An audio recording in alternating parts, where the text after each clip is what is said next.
stories that have haunted and directed me unwittingly down circuitous paths. As these stories found echoes in my adult life, and then went another, better way than they did in childhood, they became lighter and easier to carry.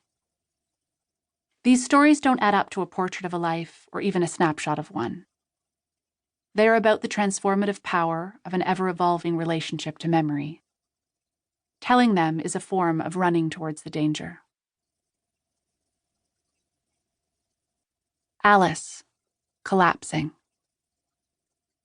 "I could tell you my adventures, beginning from this morning," said Alice a little timidly. "But it's no use going back to yesterday, because I was a different person then." Lewis Carroll, Alice's Adventures in Wonderland. At least twice a week I used to find myself in a periwinkle blue poofy dress with a white pinafore. My stockings were striped and my hair was held firmly by a headband that dug into my head behind my ears.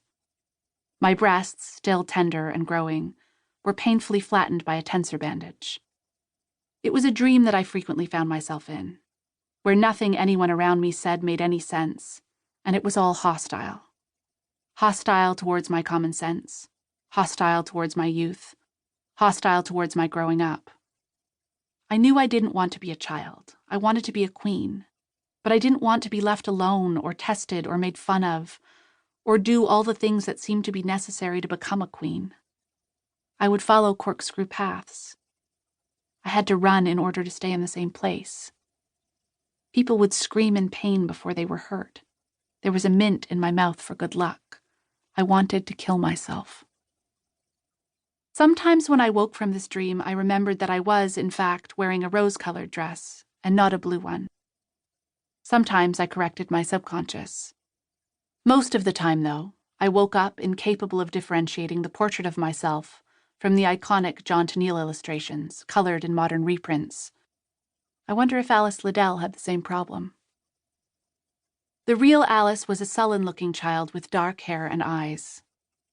In one of the photographs that Charles Dodgson, Lewis Carroll, took of her, the beggar maid, she looks alarmingly sexual, taunting him, challenging him to want more. At least that's how I viewed the photograph when I was a young teenager. As I look at the same photograph now as a grown woman, I wonder what instructions the adult taking the photograph gave to her to produce such an alarming effect.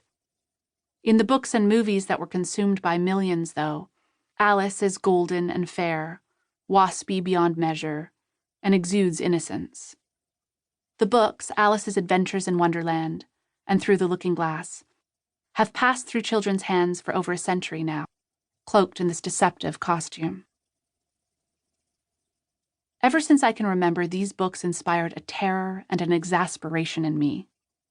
Every one of Alice's attempts to make sense of her new, irrational world, to find anything approximating normalcy, or to simply get home, is thwarted by mean-spirited creatures with their own irrational systems of logic.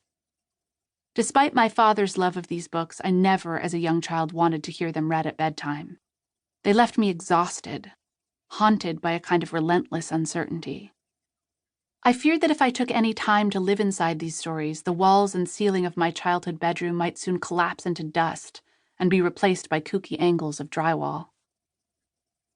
As an adult, I experience this same aversion to movies that remind me of the Alice books, or that mirror this same quality of someone constantly trying to get somewhere and failing.